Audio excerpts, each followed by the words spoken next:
Hello दोस्तों, आप सभी का एक बार फिर से स्वागत है आपके अपने YouTube channel the top GK पर। मैं हूं विजेंद्र सिंह। जैसा कि आप लोग दोस्तों जानते हैं कि इस चैनल के माध्यम से मैं बीपीएससी प्री 69वीं के पीटी एग्ज़ाम के व्यू से सारे सब्जेक्ट का रिवीजन करा रहा हूं। आज के वीडियो में मैं भारतीय राष्ट्रीय आंदोलन के 50 चुनिंदा प्रश्नों को कराने जा रहा हूं।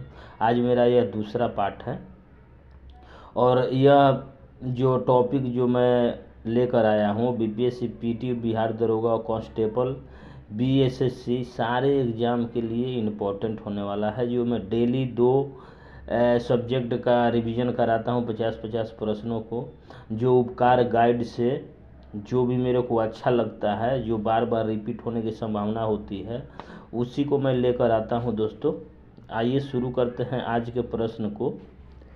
आज का पहला प्रश्न है, श्री अतिन्य दास एक स्वतंत्रता सेनानी ने जेल में कितने दिनों की भूख हड़ताल के बाद दम तोड़ दिया था? इस प्रश्न का आंसर होगा दोस्तों 62 दिन, ऑप्शन नंबर बी। 62 दिन के भूख हड़ताल के बाद जेल में उन्होंने दम तोड़ दिया था। आइए अगला प्रश्न देखते हैं। पंजाब केसरी के नाम से किसे कहा जाता है? पंजाब केसरी के नाम से किसे कहा जाता है? लाला लाजपत राय को, ऑप्शन नंबर बी। आइए अगला प्रश्न देखते हैं। सन 1857 की क्रांति की शुरुआत हुई थी कहाँ से?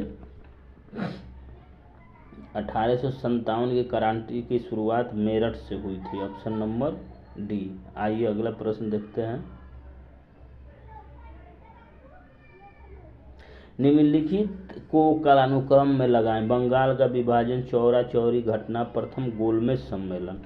बंगाल का विभाजन 1905 में हुआ था, लॉर्ड कर्जन के समय में। चौरा चौरी घटना गोरखपुर में हुआ था 5 फरवरी 1922 को। प्रथम गोलमेज सम्मेलन हुआ था 7 सितंबर 1931 को। तो इसका आपका क्या हो जाएगा? कालानुक्रम में सबसे पहले क्या हुआ था?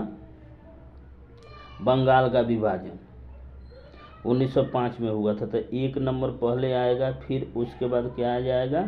चौरा चौरी घटना 1922 में। प्रथम गोलमेज सम्मेलन 21 में, तो 2 और 3, ए नंबर ऑप्शन आपका हो जाएगा 1, 2, 3। नमक सत्याग्रह यह क्या था? ने भारतीयों को नमक बनाने के लिए प्रोत्साहित किया था।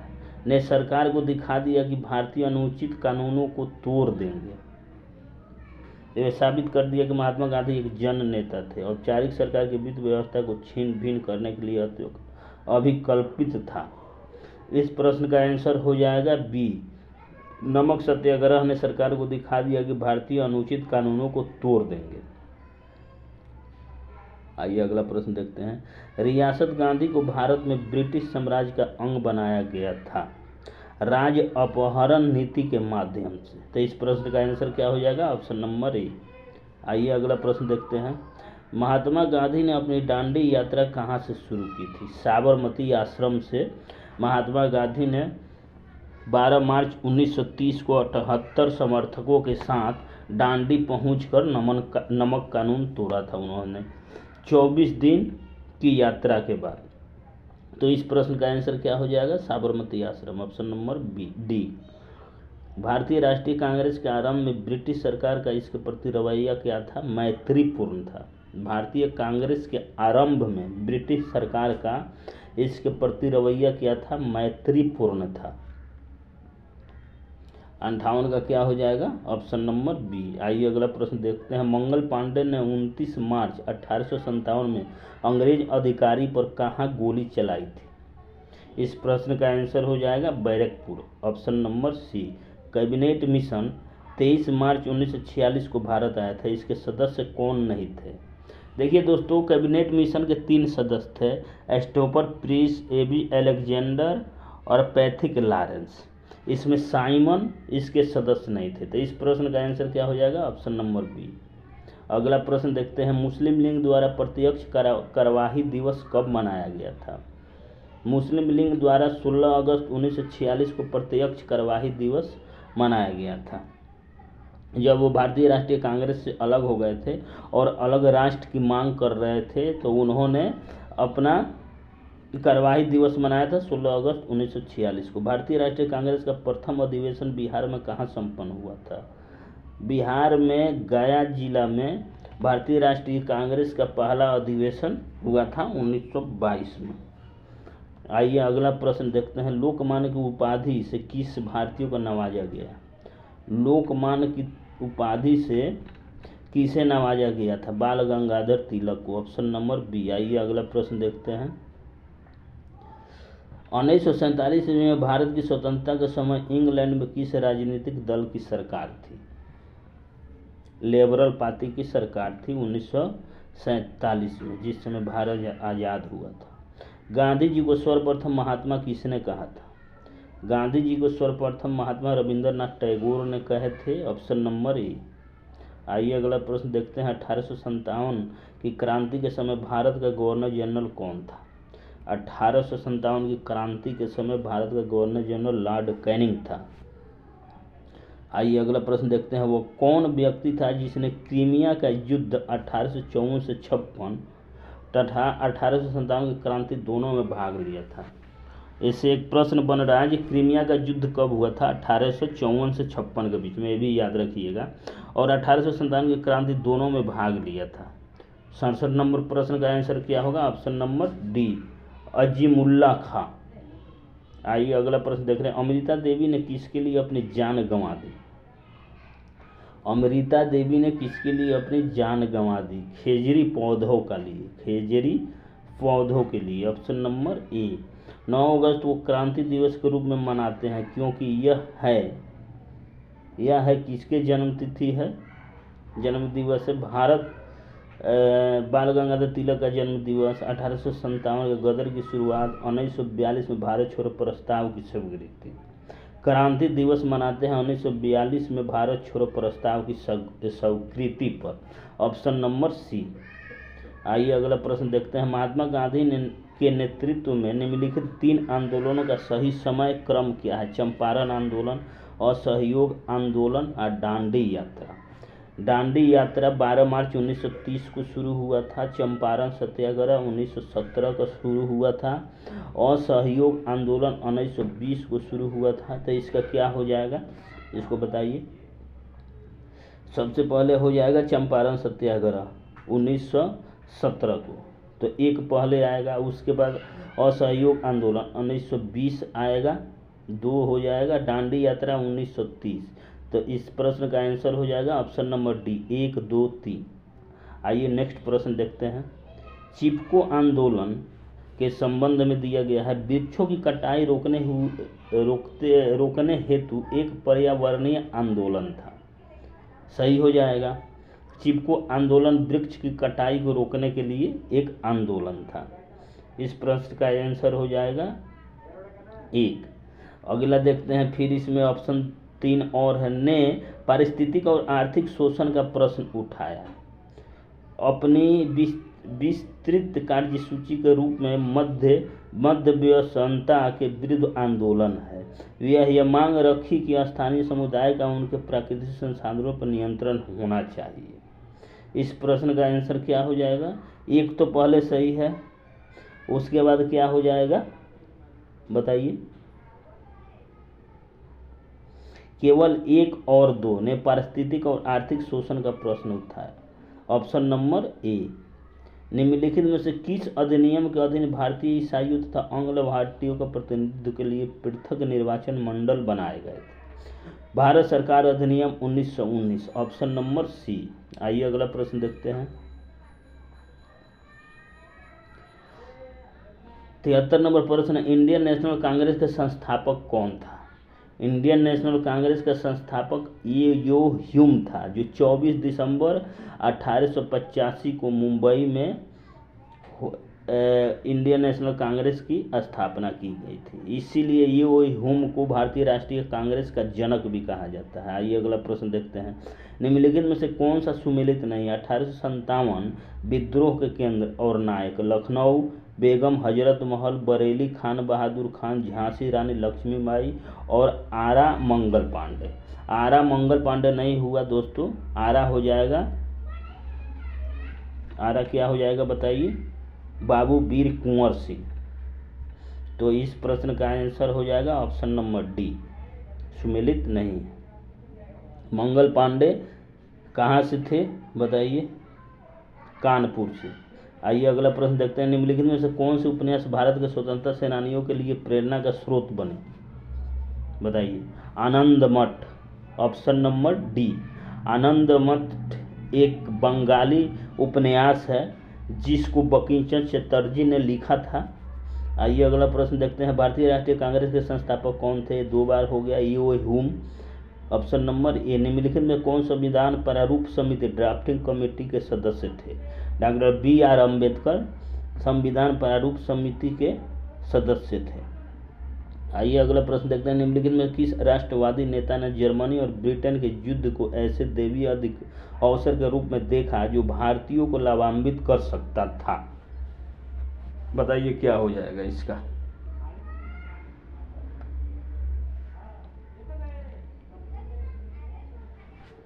सुभाष चंद्र बोस। सुभाष चंद्र बोस में जर्मनी और ब्रिटेन में भारतीय राष्ट्रीय कांग्रेस राष्ट्रवादी नेता के रूप में लाभान्वित हुए थे। वहाँ पर चंदा इकट्ठा करके और वहाँ पर अंग्रेजों के प्रति विरोध की भावना पैदा कर रहे थे।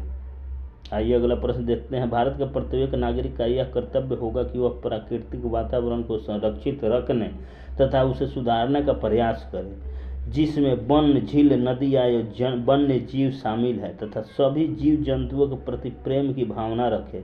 संविधान की कौन सी धारा में यह उल्लेखित है? 89 नंबर प्रश्न का आंसर क्या हो जाएगा? धारा 51A(g) में, ऑप्शन नंबर ए।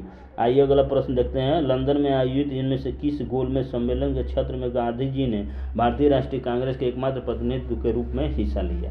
द्वितीय गोलमेज सम्मेलन में गांधी जी ने अध्यक्ष के रूप में प्रतिनिधित्व किया था। तो द्वितीय गोलमेज सम्मेलन कब हुआ था? 7 सितंबर 1931 से 1 दिसंबर 1931 तक, ऑप्शन नंबर बी। आइए अगला प्रश्न देखते हैं, वीरेंद्र कुमार घोष के क्रियाकलापों ने एक गुप्त क्रांतिकारी संगठन को बंगाल में जन्म दिया था। वीरेंद्र कुमार घोष के क्रियाकलापों के क्या दिया था? वीरेंद्र कुमार घोष किसका संगठन किया था? अनुशीलन समिति का। तो ऑप्शन नंबर डी हो जाएगा। अगला प्रश्न देखते हैं, गांधी जी ने दांडी समुद्र तट पर नमक कानून का उल्लंघन किया था, कब किया था? 12 मार्च 1930 को, ऑप्शन नंबर सी। आइए अगला प्रश्न देखते हैं,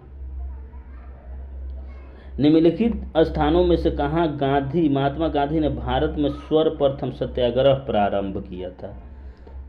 निम्नलिखित में कहाँ महात्मा भारत में सर्वप्रथम सत्याग्रह कहाँ आरंभ किया था? चंपारण में, 1917 में, option number D. Kunwar Singh ने सन 1857 के विद्रोह का नेतृत्व किस प्रांत से किया था? बिहार से, option number A. Gandhi ji का दांडी मार्च यहाँ से प्रारंभ हुआ था, कहाँ से शुरू हुआ था? दांडी मार्च कहाँ से प्रारंभ हुआ था गांधी जी का?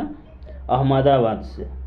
शिक्षा के सुधार हेतु ब्रिटिश सरकार ने सैंडलर विश्वविद्यालय आयोग कब नियुक्त किया था? बताइए।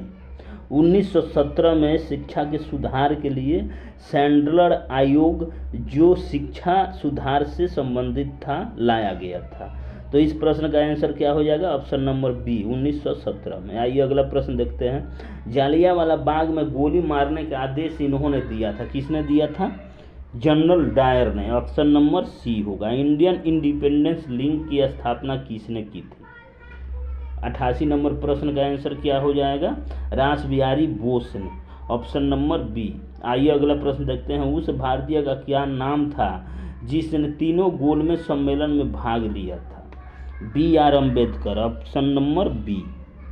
उन्होंने तीनों गोलमेज सम्मेलन में भाग लिया था। आइए अगला प्रश्न देखते हैं, पूर्ण स्वराज की प्राप्ति की घोषणा भारतीय राष्ट्रीय कांग्रेस में हुई, कब हुई थी? पूर्ण स्वराज की घोषणा 1929 में हुई थी, लाहौर अधिवेशन में। लाहौर अधिवेशन के अध्यक्ष कौन थे? जवाहरलाल नेहरू, ये भी याद रखिए। प्रसिद्ध नारा इंकलाब जिंदाबाद किसने दिया था? बताइए। इंकलाब जिंदाबाद का नारा किसने दिया था? सरदार Bhagat Singh, option number C. आइए अगला प्रश्न देखते हैं, 1913 में सैन फ्रांसिस्को में स्थापित हिंदुस्तान गदर पार्टी के अध्यक्ष निम्नलिखित में से कौन थे? लाला हरदयाल, ऑप्शन नंबर ए। किसके नेतृत्व में भारत का स्वतंत्रता संघर्ष एक जन आंदोलन बना? 93 नंबर प्रश्न का आंसर क्या हो जाएगा? महात्मा गांधी। आइए अगला प्रश्न देखते हैं। ब्रिटिश सरकार ने वह कौन सा कानून पारित किया जिसके अंतर्गत सरकार को यह अधिकार व शक्ति मिली कि वह लोगों को बिना कोई मुकदमा चलाए गिरफ्तार कर आतंकी होने के संदेह मात्र का आरोप लगा कर कैद खाने में डाल दे? 1919 के रॉलेट एक्ट। तो इस प्रश्न का आंसर क्या हो जाएगा? 1919 का रॉलेट एक्ट। इस प्रश्न का आंसर बताइए क्या हो जाएगा? B, Rowlatt act, B number option. आइए अगला प्रश्न देखते हैं। आइए 95 नंबर प्रश्न है। वर्ष 1920 में महात्मा गांधी को महात्मा की उपाधि किसने प्रदान की थी? बताइए। रविंद्रनाथ टैगोर ने महात्मा गांधी को महात्मा की उपाधि प्रदान की थी। गांधी जी ने करो या मरो का मंत्र कब दिया था? करो या मरो का नारा भारत छोड़ो आंदोलन के समय 1942 में गांधी जी ने यह नारा दिया था। तो इस प्रश्न का आंसर क्या हो जाएगा? Option number C. आइए अगला प्रश्न देखते हैं। निम्नलिखित पैराग्राफ पर विचार कीजिए। वह साइमन कमीशन के विरुद्ध प्रदर्शन करने के दौरान लाहौर में पुलिस लाठी चार्ज में गंभीर रूप से घायल हो गए, जिसके कारण उनकी बाद में नवंबर 1928 में मृत्यु हो गई। उसके पश्चात ब्रिटिश अधिकारी जो कि उन पर लाठीचार्ज के लिए जिम्मेदार था, उसको भगत सिंह और राजगुरु ने गोलियां से भून डाला। उपयुक्त पैराग्राफ में संदर्भित क्रांतिकारी कौन थे? बताइए। इस प्रश्न का आंसर क्या हो जाएगा? Option number B, Lala Lajpat Rai. Simon commission के विरोध में जो उन्होंने नारे लगा रहे थे उसके विरोध में कैद करके और वो चोट लग गया, बाद में उनकी मृत्यु हो गई थी। इस प्रश्न का आंसर हो जाएगा बी। आइए अगला प्रश्न देखते हैं। सत्याग्रह के 3 प्रमुख स्वयं कौन से थे? स्वरूप कौन से थे सत्याग्रह के? क्रांति, जनमत तथा बहिष्कार, असहयोग, सविनय अवज्ञा तथा बहिष्कार। इस प्रश्न का आंसर हो जाएगा ऑप्शन नंबर बी, असहयोग, सविनय अवज्ञा तथा बहिष्कार। आइए अगला प्रश्न देखते हैं। लॉर्ड कर्जन वायसराय होने के दौरान निम्नलिखित में से कौन सी घटना नहीं घटी थी? बंगाल का विभाजन लॉर्ड कर्जन के समय में हुआ था, सही है। पुरातत्व विभाग की स्थापना लॉर्ड कर्जन के समय में हुआ था, सही है। द्वितीय दिल्ली दरबार 1911 लॉर्ड कर्जन के समय में हुआ था, ये बात सही।